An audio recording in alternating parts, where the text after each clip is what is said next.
Bismillahirrahmanirrahim. Assalamualaikum warahmatullahi wabarakatuh. Alhamdulillah wassalatu wassalamu ala Rasulillah wa ala alihi wa sahbihi wa man walah wa ba'd. Saudara-saudariku, berjumpa kembali dalam pelajaran praktek sunnah Nabawi sallallahu alaihi wasallam. Sekarang kita akan memasuki tutorial bangun dari tidur.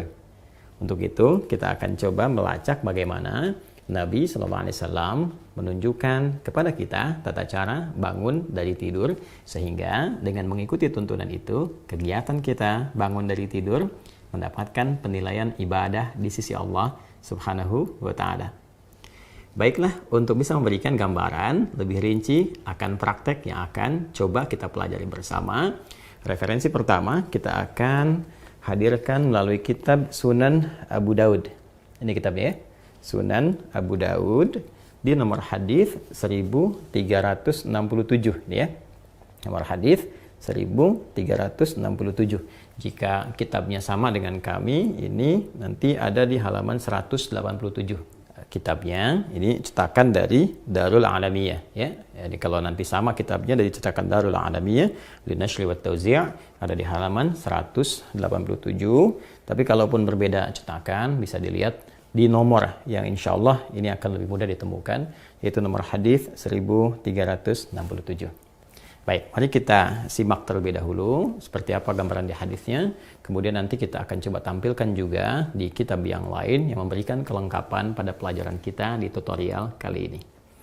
Bismillahirrahmanirrahim. Qala haddatsana al-Qa'nabi an Malik an Makhramah ابن سليمان عن كريب مولى ابن عباس رضي الله تعالى عنهما أن عبد الله بن عباس رضي الله تعالى عنهما أخبره أنه بات عند ميمونة زوج النبي صلى الله عليه وسلم وهي خالته قال. Baik, saya terjemahkan sebentar. Ini disampaikan oleh Imam Abu Daud menyampaikan kepada kami Al-Qa'nabi dari Malik dari Makhramah bin Sulaiman dari Quraib. Ini adalah asisten dari Ibnu Abbas radhiyallahu taala anhuma, menyampaikan bahwa Ibnu Abbas radhiyallahu taala anhuma pernah menyampaikan kepada Quraib, asisten beliau, bahwa satu waktu beliau pernah menginap ya di rumah bibinya Sayyidah Maimunah, istri Nabi sallallahu alaihi wasallam, ibunda kita semua, Ummul Mukminin, wa hiya khalatuhu, sedangkan Sayyidah Maimunah itu bibi beliau. Kemudian qala, maka Ibnu Abbas radhiyallahu ta'ala anhu mengabarkan bagaimana suasana saat beliau menginap di sana. Fattaja'tu fi ardi al-wisadati wa taja'a Rasulullah sallallahu alaihi wasallam wa ahluhu fi tuliha. Fanama Rasulullah sallallahu alaihi wasallam hatta idza intasafa al-lailu aw qablahu biqalilin aw ba'dahu biqalil istayqadha Rasulullah sallallahu alaihi wasallam. Nah, titik ini yang paling penting untuk kita bahas. Kata beliau, aku tidur di sisi satu bantal, sedangkan Nabi dan keluarganya di sisi bantal yang lain, sampai kemudian ketika waktu menunjukkan pertengahan malam, atau lebih sedikit, kurang lebih kata beliau pertengahan malam, ya qablahu aw ba'dahu biqalil, kurang lebih pertengahan malam, maka Nabi sallallahu alaihi wasallam bangun dari tidur beliau. Nah, ini menunjukkan bagaimana rutinitas kehidupan Nabi Sallallahu Alaihi Wasallam yang bangun di pertengahan malam. Nanti satu waktu kita akan bahas tentang bagaimana kebiasaan Nabi memanfaatkan waktu malamnya di sisi yang lain. Saat ini kita akan bahas tentang cara bangunnya dulu. Karena itu kita fokus bagaimana Rasulullah Sallallahu Alaihi Wasallam bangun dalam tidurnya. Setelah beliau tidur seperti apa bangunnya. Baik, mari kita lihat. 1. Fajalasa yamsahun nauma an wajhihi biyadihi. Yang pertama, beliau duduk terlebih dahulu. Nanti kita praktekkan. Kemudian setelah itu, beliau menghilangkan bekas ngantuknya dengan bagian dari tangannya. Baik, jadi 1, duduk terlebih dahulu. Kemudian menghilangkan bekas ngantuk dengan bagian dari tangannya. Setelah itu, thumma qara'al ashral ayati al-khawatima min surati Ali Imran. Kemudian beliau melanjutkan dengan membaca 10 ayat penutup di surah Ali Imran.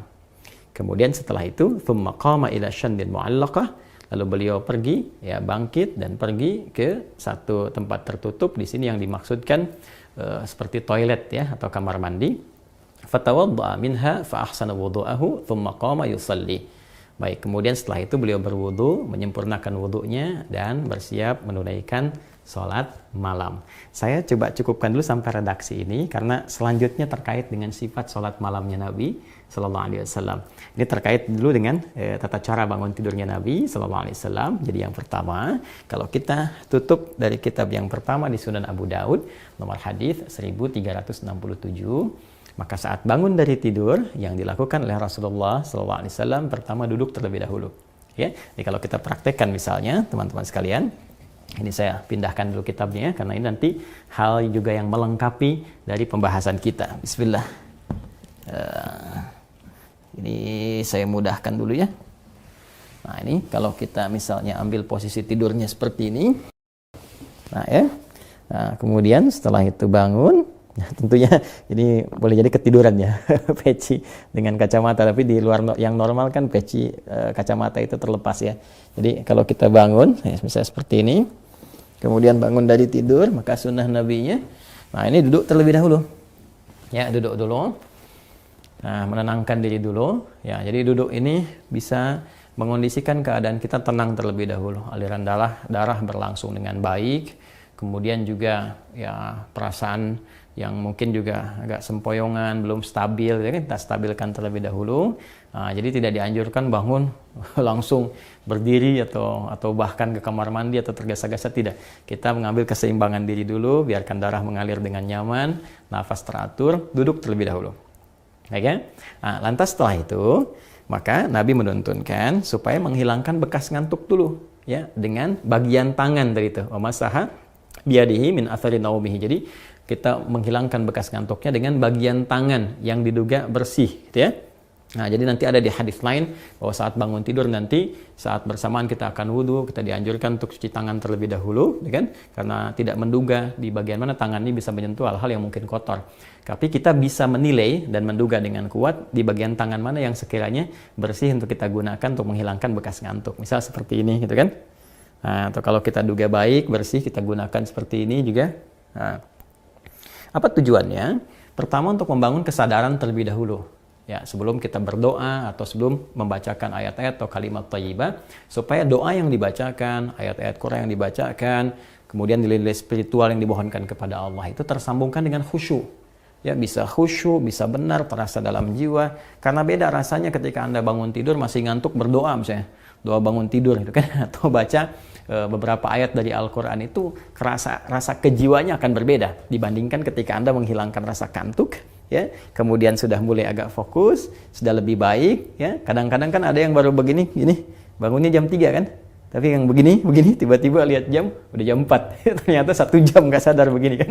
Nah, karena itu tidak dalam jeda yang lama, nggak pakai lama, jadi duduk, kemudian hilangkan bekas ngantuknya, seperti ini, ya, bisa demikian.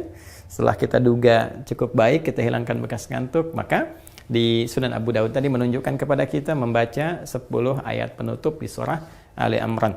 Ya, kalau asyarat itu bisa berarti 10 pas atau 10 bisa lebih dikit. Ya, seperti Al-Arba'in An-Nawawiyah itu kan kalau diterjemahkan 40-an bukan 40 pas.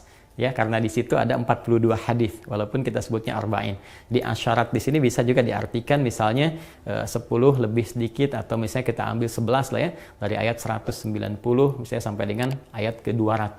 Kan kalau kita hitung 190, 191, 192, 193, 194, 195, 196, 197, 198, 199, 200. Jadi 11 ayat ya. Nah, itu yang dimaksudkan. Jadi tidak harus pas di 191 mulainya, kita bisa mulai di 190. Di inna fi khalqis samawati wal ardi wa ikhtilafil laili wan nahari la ayatin li ulil albab sampai dengan ayat ke-200-nya. Ya, kalau kita ingin membiasakan, nah boleh. Ya, misalnya ya kita simpan mushaf dulu di samping, sebelum tidur kita mulai mencoba menghafalkan pelan-pelan, ya belajar. Ya, walaupun Ustaz saya belum hafal, enggak apa-apa, sambil berproses. Hari ini kita hafalkan 1 ayat dulu. Yang penting ada dorongan kuat untuk mengikuti sunnah Nabi Sallallahu Alaihi Wasallam. Dan di balik ayat yang kita bacakan ini, itu nanti ada hikmah-hikmah yang sangat dalam. Bagaimana aktivitas kita setelah bangun dibimbing oleh Allah, sehingga semua jadi ibadah, memandang semua apa yang kita kerjakan, baik di langit, di bumi, semua ciptaan Allah itu, mendekatkan diri kita kepada Allah, bukan sekedar berputar-putar bekerja. berangkat gelap, pulang gelap, tapi Allah akan bimbing kita bagaimana menjadi pribadi yang ulul albab yang sesungguhnya, bisa mendapati esensi dalam kehidupan. Nanti ayatnya luas sekali dalam kajian tafsir, kita bisa uraikan.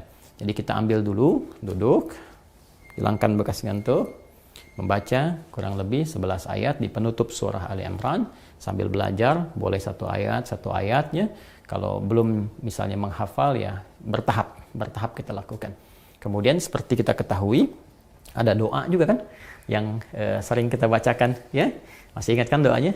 Alhamdulillahilladzi ahyana ba'dama amatana wa ilaihin nusyur. Nah, itu doanya ada di kitab Sahih Al-Bukhari. Nah, ini ya. Kita ada kitabnya juga Sahih Al-Bukhari di nomor hadis 7394. Ya, kita lihat paling kanan sebelah bawah. 7394. Jadi kalau nomornya insya Allah teman-teman sekalian sama. Jadi kalaupun ada perbedaan misalnya di cetakan kitab ini yang punya saya masih sama, Darul Adawiyah Linashri wa Tauzi' di halaman 1076. Ya, saya pakai kacamata sebentar ya biar lebih jelas. Ya, nih halaman 1076 nih ya. Nah, kemudian nomor hadisnya 7394 seperti saya sampaikan tadi ya. Nah, saya bacakan, qala haddatsana Muslim haddatsana Syu'bah an Abdul Malik an Rib'i an Hudzaifah radhiyallahu ta'ala anhu qala kana an-nabiy sallallahu alaihi wasallam idza awa ila firashihi qala Allahumma bismika ahya wa amut wa idza asbah qala alhamdulillahilladzi ahyana ba'dama amatana wa ilaihin nusyur. Disampaikan oleh sahabat Hudzaifah radhiyallahu ta'ala anhu, beliau menyampaikan adalah kebiasaan Rasulullah sallallahu alaihi wasallam jika beliau menuju tempat tidurnya ya untuk tidur, maka beliau berdoa kepada Allah, Allahumma bismika ahya wa amut. Ya Allah, kan aku dengan menyebut namamu aku menyerahkan sepenuhnya kepadamu untuk aku hidup dan juga bila pun aku wafat kembali kepadamu. Kemudian wa idza asbah, jika beliau bangun dari tidurnya, maka beliau berkata dengan bermohon pada Allah Subhanahu wa taala, alhamdulillahilladzi ahyana ba'dama amatana wa ilaihin nusyur. Segala puji bagi Allah Subhanahu wa taala yang telah menghidupkan kami, ya menghidupkan kita semua setelah Allah Subhanahu wa taala mewafatkan sementara waktu. Bisa Allah mematikan dalam tidur tadi tapi memberi kesempatan hidup sesuai dengan ajal, wa ilaihin nusyur, dan kita semua pasti akan kembali kepada Allah Subhanahu wa taala. Nah, kalau kita gabungkan ya di hadis Al-Bukhari ini dengan di hadis yang Sunan Abi Daud, kita akan temukan satu perpaduan yang sangat indah, bahwa bangun dari tidur, kalau kita satukan ya, bisa duduk terlebih dahulu, hilangkan bekas ngantuknya, ya kan? Setelah itu membaca kurang lebih 11 ayat penutup surah Ali Imran, baru kita bacakan doa bangun tidur tadi. Alhamdulillahilladzi ahyana ba'dama amatana wa ilaihin nusyur. Dan ingat, setelah membaca doa tadi, kita berkomitmen kepada Allah. Ya Allah, terima kasih, kalau bahasa bebasnya ya. Ya Allah, terima kasih telah memberikan kepadaku kesempatan kembali untuk beraktivitas. Ya, bisa saja Engkau wafatkan aku dalam tidur tadi. Engkau berikan aku kesempatan kembali untuk beraktivitas sesuai dengan ajalku. Wa ilaihin nusyur, maka aku berkomitmen. Berikan aku kesempatan untuk beraktivitas, menyebar, dan aku berjanji mencari bekal terbaik sebagai persiapan kembali kepada Allah Subhanahu wa taala. Karena nusyur itu artinya berpencar untuk kembali ke asal. Jadi kita komitmen setiap bangun tidur, hari ini aku akan beraktivitas, ya, aku akan menjelajah kehidupan di muka bumi, dimanapun aku bekerja, aku niatkan mencari bekal. Nah, supaya saat kapanpun kembali kepadamu, ya Allah, bekalku telah siap, lebih baik daripada hari-hari sebelumnya. Karena itulah di riwayat-riwayat yang masyhur, Nabi sebelum tidur itu mengevaluasi diri, beristighfar. Kalau bahasa kita kan mengecek, ya, apa yang kurang yang sebelumnya, ini petunjuk kepada kita. Yang kurang sebelumnya kita coba sempurnakan, yang salah-salah kita istighfari, sehingga saat bangun kita sudah punya program kegiatan yang akan kita sempurnakan dari masa-masa sebelumnya yang telah kita lalui. Setelah itu, apa yang dilakukan Nabi, apa yang dicontohkan Nabi, ikuti terus dalam program tutorial Sunnah Nabawi Sallallahu Alaihi Wasallam. Adi Hidayat, Assalamualaikum warahmatullahi wabarakatuh.